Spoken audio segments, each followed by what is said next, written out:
Bill Gates का एक बहुत ही फेमस कोट है कि अगर आप एक गरीब फैमिली में पैदा हुए हो तो ये आपकी गलती नहीं है, लेकिन अगर आप गरीब ही मर जाते हैं तो ये 100% आपकी गलती है। गॉड किसी को भी ऊपर से पैसा देकर नहीं भेजता है और ना ही किसी को सुपर पावर देकर भेजता है। फिर भी क्या वजह है कि कुछ लोग गरीब ही रह जाते हैं और कुछ लोग मिलियनर बन जाते हैं? इसका मेन रीज़न है लोगों का एक ही इनकम स्ट्रीम के ऊपर डिपेंड रहना। अमीर लोग कभी भी एक इनकम सोर्स के ऊपर डिपेंड नहीं रहते हैं। उनके पास इनकम के मल्टीपल सोर्सेज होते हैं, जिससे उनके पास पैसों की कभी भी कमी नहीं होती है और वो धीरे धीरे और अमीर होते जाते हैं। जबकि एक गरीब और मिडिल क्लास के पास बस एक ही इनकम सोर्स होता है और अगर वो भी बंद हो जाए तो लोग रोड पर आ जाते हैं, जैसे कि कोरोना के टाइम पर हुआ था। और इसमें किसी की भी गलती नहीं है, क्योंकि हम बचपन से वैसे इन्वायरमेंट में रहते हैं जहाँ सिर्फ जॉब, गरीबी और बेरोजगारी की बात होती है। हमारे पेरेंट्स या हमारे टीचर कभी भी फाइनेंशियल नॉलेज देते ही नहीं है। वो हमें सिखाते ही नहीं है कि अमीर कैसे बनते हैं, क्योंकि उन्हें खुद ही नहीं पता होता है। लेकिन आपने ये सब सीखने की शुरुआत तभी कर दी जब आपने इस वीडियो पर क्लिक किया। अगर आप एक मिडिल क्लास या पूरा बैकग्राउंड से बिलोंग करने वाले पर्सन हैं तो आज मैं आपको 7 ऐसे एसेट्स बताऊंगा जिसमें अगर आप इन्वेस्ट करते हो तो लॉन्ग टर्म में वो आपको बहुत ही ज़्यादा प्रॉफिट देगा। और इसके लिए आपको ज़्यादा काम करने की भी ज़रूरत नहीं पड़ेगी। आप घर बैठे ही ईजिली इन सारे एसेट्स से पैसे अर्न कर सकते हो। ये 7 एसेट्स में से मैं अपना कुछ एक्सपीरियंस भी शेयर करने वाला हूँ, क्योंकि नंबर 6 और नंबर 7 एसेट्स में मैं खुद भी इन्वेस्ट करता हूँ। तो गाइज, आप खुद ही जानते हो कि ये वीडियो आपके लिए और आपके फ्यूचर के लिए कितना ज़्यादा इंपॉर्टेंट है। तो इस वीडियो के हर एक पॉइंट को अच्छे से समझिएगा और हो सके तो हर एक एसेट्स को लिख भी लीजिएगा, और वीडियो खत्म होने के बाद आप उसे देखिए कि इनमें से कौन कौन सा एसेट्स आप क्रिएट कर सकते हो। तो चलिए वीडियो को स्टार्ट करते हैं। Number 1, real estate. अब आप सोच रहे होंगे कि सबसे पहले मैंने रियल एस्टेट को ही क्यों रखा। तो इसके पीछे का रीज़न ये है कि फोर्ब्स के एक आर्टिकल के अकॉर्डिंग लोग सबसे ज़्यादा रिच रियल एस्टेट से ही बनते हैं। रियल एस्टेट ही एक ऐसा इंडस्ट्री है जो हमेशा ही ग्रोथ में रहता है, चाहे मार्केट ऊपर जाए या नीचे जाए, लेकिन रियल एस्टेट के ग्रोथ का ग्राफ हमेशा ऊपर जाता है। और यही रीज़न है कि रियल एस्टेट अमीरों की सबसे पहली पसंद है। और सिर्फ अमीर ही नहीं, बल्कि मिडिल क्लास भी रियल एस्टेट बाय करने में पीछे नहीं है। आज हर मिडिल क्लास यही सोचता है कि उसके पास ज़्यादा से ज़्यादा ज़मीन हो, क्योंकि रियल एस्टेट में कितना पैसा है वो खुद जानते हैं। आज से 10 साल या 100 साल पहले ज़मीन यानी कि रियल एस्टेट की वैल्यू बहुत थी और आज भी इसका प्राइस आसमान छू रहा है। तो अगर आप रियल एस्टेट में इन्वेस्ट करते हो तो इसकी पूरी गारंटी है कि आपका पैसा कभी भी लॉस में नहीं जाएगा। लेकिन ये चीज़ें आपको लॉन्ग टर्म में देखने को मिलेगी, शॉर्ट टर्म में कभी नहीं। और अगर आप कोई प्रॉपर्टी बाई करते हो तो आप उसे रेंट पर देकर हर महीने मंथली बेसिस पर भी अर्न कर सकते हो। इससे ना ही आपको मेहनत करने की ज़रूरत पड़ेगी और ना ही आपको वहाँ बैठकर उसका ध्यान रखना होगा। अगर आपने एक बार प्रॉपर्टी खरीद कर उसे रेंट पर दे दिया तो आपको हमेशा वहाँ से पैसे आते रहेंगे। और अगर आपके पास उतना पैसा नहीं है कि आप रियल एस्टेट खरीद सके और आप रियल एस्टेट में इन्वेस्ट भी करना चाहते हैं, तो आप सेकेंड एसेट्स को यूज़ कर सकते हैं, विच इज़ रीट्स, यानी रियल एस्टेट इन्वेस्टमेंट ट्रस्ट। जैसे म्यूचुअल फंड्स काम करता है वैसे ही ये भी काम करता है। वहाँ आपको स्टॉक्स मिलते हैं, लेकिन रीट्स में आपको प्रॉपर्टीज़ के कुछ यूनिट्स मिलते हैं। जब आप अपना पैसा इसमें इन्वेस्ट करते हो तो आपका पैसा एक एक्सपर्ट फंड मैनेजर के पास जाता है और वो फंड मैनेजर आपके पैसे को इन्वेस्ट करके प्रॉफिट बनाता है और वो प्रॉफिट सारे इन्वेस्टर में बांट दिए जाते हैं। जैसे अगर आप कोई प्रॉपर्टी खरीदते हो और उसे रेंट पर लगा देते हो तो आपको उस प्रॉपर्टी से रेंट भी मिलता है और साथ ही साथ आपकी प्रॉपर्टी की मनी वैल्यू भी बढ़ती रहती है।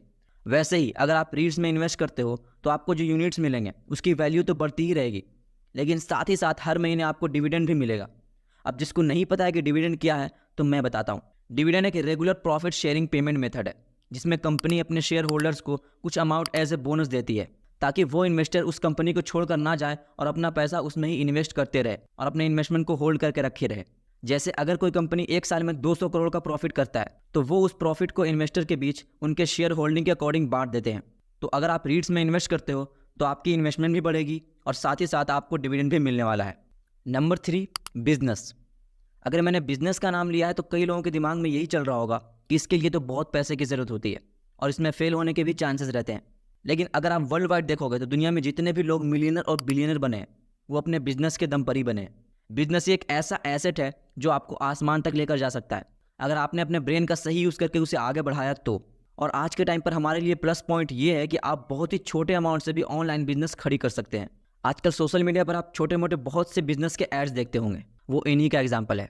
और अगर आप बिजनेस करना तो चाहते हैं लेकिन प्रोडक्ट नहीं खरीदना चाहते हैं, फिजिकली स्टोर नहीं बनाना चाहते हैं, कोई फैक्ट्री वगैरह नहीं लगाना चाहते हैं, तो आप अगले एसेट्स में इन्वेस्ट कर सकते हैं, which is drop shipping. Drop shipping एक ऑनलाइन बिजनेस मेथड है जिसमें आपको किसी भी प्रोडक्ट को खरीदना नहीं होता है और ना ही आपको कोई प्रोडक्ट बनाना होता है और ना ही आपको फिजिकली कोई फैक्ट्री या स्टोर वगैरह लगाने की जरूरत होती है, बल्कि इसमें ऑनलाइन स्टोर बनती है। शॉपिफाई जैसे वेबसाइट पर आपको कोई अपना एक स्टोर बनाना होता है। देन उसके बाद आप जो भी चीज़ सेल करना चाहते हैं आप उस प्रोडक्ट को अपने स्टोर में ऐड कर सकते हैं। देन उसके बाद सेल कर सकते हैं। आइए अब ये जानते हैं कि ये बिजनेस मॉडल काम कैसे करता है। ड्रॉप शिपिंग में होता यह है कि आप अपनी खुद की एक वेबसाइट बनाते हो या शॉपिफाई पर कोई स्टोर ओपन करते हो और जो भी चीज़ आप सेल करना चाहते हो वो अपने सप्लायर से ले लेते हो। प्रोडक्ट लेने का मतलब ये नहीं कि आप फिजिकली लेते हो, बल्कि आप किसी ड्रॉप शिपमेंट सप्लायर से टाइप करते हो और जो भी प्रोडक्ट आपको सेल करना है वो सप्लायर आपको उसकी इमेज और वीडियोस दे देता है और आप उस इमेज को अपने वेबसाइट पर लिस्ट कर देते हो। अब आप अपने प्रोडक्ट को सेल करने के लिए अलग अलग सोशल मीडिया प्लेटफॉर्म पर उसकी मार्केटिंग करते हो। जो भी कस्टमर आपके वेबसाइट पर आकर कोई ऑर्डर करता है तो डायरेक्टली वो ऑर्डर आपके ड्रॉप शिपमेंट सप्लायर के पास चला जाता है और ड्रॉप शिपमेंट सप्लायर डायरेक्ट आपके कस्टमर तक वो ऑर्डर डिलीवर कर देता है और बीच में जो भी प्रोडक्ट का मार्जिन होता है वो आप अर्न कर लेते हो। सपोज आपने अपने सप्लायर से 500 की कोई प्रोडक्ट ली और आपने उसे अपने वेबसाइट पर 1000 का लिस्ट कर दिया, तो जब वो प्रोडक्ट बिकेगी तो 500 जो आपका मार्जिन है वो आपको मिल जाएगा और 500 जो सप्लायर के प्रोडक्ट के प्राइस था वो उन्हें मिल जाएगा। तो इस तरह से आप ड्रॉप शिपिंग का बिजनेस स्टार्ट कर सकते हो बिना किसी इन्वेंट्री और बिना किसी प्रोडक्ट के। Number 5, digital assets. अगर आपके अंदर कोई स्पेसिफिक स्किल है और आपको लगता है कि आप उसे अच्छे से दूसरों को भी सिखा सकते हो तो आप स्टेप बाय स्टेप एक कोर्स क्रिएट कर सकते हो और उसको यूडमी या स्किल शेयर जैसे वेबसाइट पर जाकर सोल्ड आउट कर सकते हो।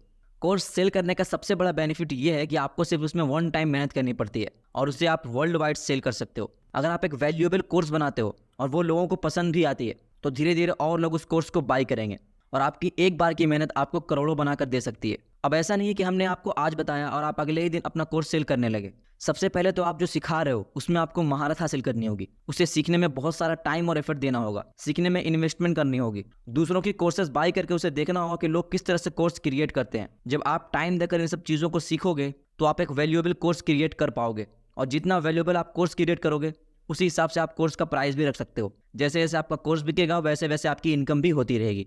Number 6, index fund. दोस्तों अगर आप इंडेक्स फंड में सही से इन्वेस्ट करना सीख गए तो ये आपका एक वैल्यूएबल एसेट साबित हो सकता है। इंडेक्स फंड म्यूचुअल फंड की तरह ही होता है, लेकिन म्यूचुअल फंड में जब आप पैसे इन्वेस्ट करते हो तो वहाँ के फंड मैनेजर के पास आपका पैसा चला जाता है और वो अलग अलग कंपनीज में आपके पैसे को इन्वेस्ट करता है। लेकिन इंडेक्स फंड में ऐसा नहीं है। इंडेक्स फंड 50 कंपनियों का एक समूह होता है, यानी कि यहाँ देश की टॉप 50 कंपनीज लिस्टेड होती है और जब आप इसमें इन्वेस्ट करते हैं तो आप देश के टॉप 50 कंपनीज में इन्वेस्ट कर रहे होते हैं और यहाँ कोई फंड मैनेजर वगैरह भी नहीं होता है, जिसकी वजह से आपका ब्रोकरेज फी भी बच जाता है। म्यूचुअल फंड में क्या है कि हमें ढूंढना रहता है कि कौन सा म्यूचुअल फंड हमारे लिए सही रहेगा, या जब हम किसी स्टॉक्स को बाय करते हैं और हमें बहुत सारी रिसर्च और एनालाइज करनी पड़ती है कि स्टॉक्स को पिक करने के लिए। बट इंडेक्स फंड में इन्वेस्ट करने के लिए आपको कोई भी चीज़ करने की ज़रूरत नहीं है, क्योंकि इसमें जो 50 कंपनियां लिस्टेड होती है वो सारी ग्रोथ वाली कंपनीज होती है, यानी कि जो देश की टॉप 50 कंपनी होती है वो इसमें लिस्टेड होती है। अगर कोई कंपनी लॉन्ग टर्म में अच्छा परफॉर्म नहीं करती है तो उसे इंडेक्स फंड से बाहर निकालकर उसकी जगह किसी और कंपनी को लिस्ट कर दिया जाता है, जिसकी वजह से हमारे लॉस के चांसेस बिल्कुल खत्म हो जाते हैं।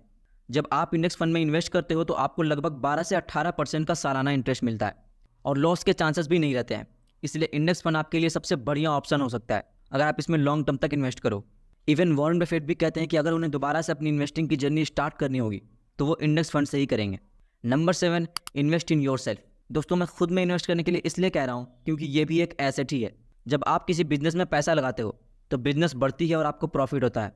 किसी इंडेक्स फंड में पैसा लगाते हो तो इंडेक्स बढ़ती है, आपको प्रॉफिट होता है। वैसे ही अगर आप खुद में पैसा इन्वेस्ट करते हो तो आपकी नॉलेज बढ़ती है, आप नई चीज़ें सीखते हो, उनके बारे में जानते हो और जैसे जैसे आपकी नॉलेज बढ़ती है वैसे वैसे आप अपने नॉलेज के दम पर ज़्यादा से ज़्यादा अर्न कर पाते हो। ग्रेट इन्वेस्टर वॉरेन बफेट कहते हैं कि आपकी सबसे बड़ी इन्वेस्टमेंट वो होती है जब आप खुद में पैसा इन्वेस्ट करते हो। जितना ज़्यादा आप सीखने पर खर्च करेंगे फ्यूचर में आप उतना ही ज़्यादा अर्न कर पाएंगे। बिना किसी नॉलेज के अगर आप किसी बिजनेस में किसी स्टॉक्स में पैसा लगाते हैं तो बहुत ही ज़्यादा चांस है कि आपका पैसा डूब जाएगा, क्योंकि आपको उस चीज़ की प्रॉपर नॉलेज नहीं है। बट अगर आप ये सब सीख कर इसमें इन्वेस्ट करते हैं तो आप अपने नॉलेज के दम पर ज़्यादा से ज़्यादा प्रॉफिट अर्न कर पाएंगे। आपको जो भी चीज़ सीखनी है, जिस भी चीज़ की नॉलेज लेनी है, आप उसकी एक कोर्स खरीद कर सीख सकते हो, कोई बुक्स वगैरह खरीद कर सीख सकते हो, किसी एक्सपर्ट से सीख सकते हो। देन उसके बाद आप अपने नॉलेज को मोनेटाइज कर सकते हो।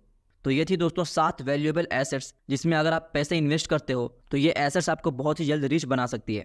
ये 7 एसेट्स हर कोई बिल्ड तो नहीं कर सकता है, लेकिन इसमें से आप जो भी एसेट्स बिल्ड करने में एबल हो आप उसे कर सकते हो। उम्मीद करता हूं दोस्तों कि वीडियो ज़रूर पसंद आई होगी। अगर पसंद आई तो वीडियो को लाइक करके चैनल को सब्सक्राइब जरूर कर देना, क्योंकि हम ऐसे ही फाइनेंस और बिजनेस से रिलेटेड वीडियोज़ हमेशा आपके लिए लाते रहते हैं। तो अगर आप फाइनेंस और बिजनेस के बारे में सीखना चाहते हैं तो आपको हमारे चैनल को ज़रूर सब्सक्राइब करना चाहिए। By the way, keep watching, keep learning, keep growing.